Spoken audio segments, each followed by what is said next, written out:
कृपा hair tonic, आयुर्वेदिक औषधी वनस्पतींचे परिपूर्ण मिश्रण, 100% आयुर्वेदिक.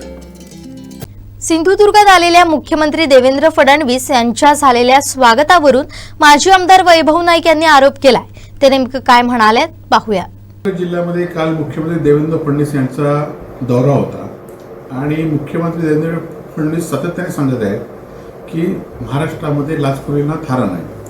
परंतु दुर्दैवाने मुख्यमंत्री देवेंद्र फडणवीस यांच्या दौऱ्याच्या वेळी, स्वागताच्या वेळी सिंधुदुर्ग जिल्ह्यातील प्रशासनाचे मुख्य जे अधिकारी आहेत ते बाजूला, महायुतीचे पदाधिकारी बाजूला, परंतु 2 लाचखोर ज्यांचं निलंबन झालंय असे तलाठी आणि ज्यावर आम्ही सातत्याने आरोप करतोय की वाळू माफिया या जिल्ह्यामध्ये त्यांचा आखा कोण, आणि खरं तर या तलाट्यांच्या, लाचखोर तलाट्यांच्या मार्फत मुख्यमंत्री सत्कार करणं याला मुख्यमंत्र्यांचा पाठिंबा आहे की काय, किंवा ह्या मागचा आखा कोण, हे सांगण्याची गरज निर्माण झालेली आहे.